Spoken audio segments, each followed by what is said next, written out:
Hazak ou Baruch Rabotai, Rosh Chodesh Tov ou Mevorach. On est le 30 Shvat, mais on est officiellement Rosh Chodesh Adar.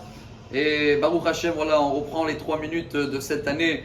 Je tiens à m'excuser que dernièrement, vu le confinement et l'endroit où on était, il n'y avait que des Israéliens.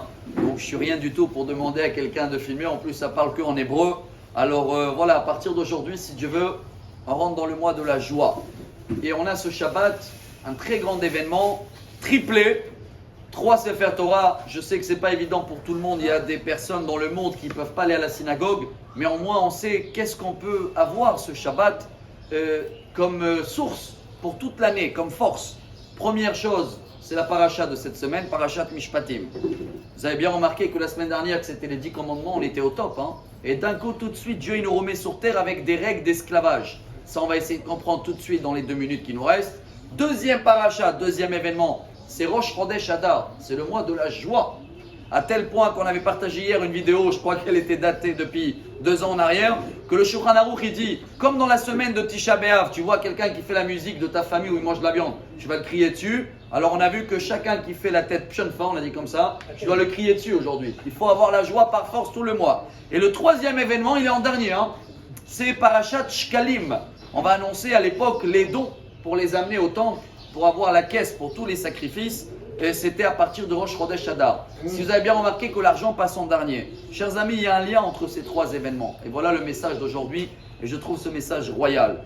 Si Dieu tout de suite après les 10 commandements, il nous donne les règles d'esclavage, c'est pour nous dire que quelqu'un qui veut avoir la joie tout le temps, il ne peut pas être esclave. Tant que tu es esclave et on dépend, ce sera de la mode, ce sera de plusieurs choses, alors on est lié à quelque chose que s'il n'est pas là, on manque de joie. Donc automatiquement, tout de suite, le premier message qui vient après Yitro, les 10 commandements, c'est de savoir, de se travailler pour ne pas être esclave à quelque chose qui peut m'enlever la joie.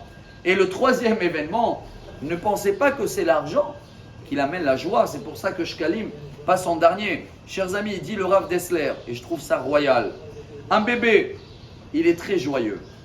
Qu'est-ce qui fait que quand on grandit, on perd de la joie?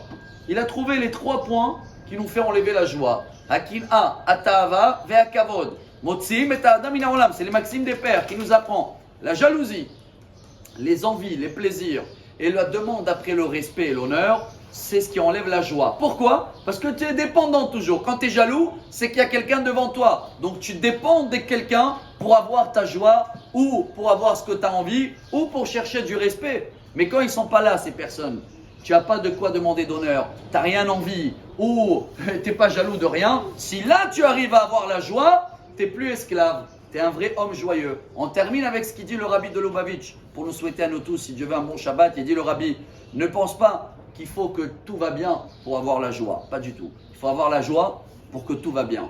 Shabbat Shalom, Chodesh Tov et que des bonnes nouvelles. Amar Rabbi Elazar.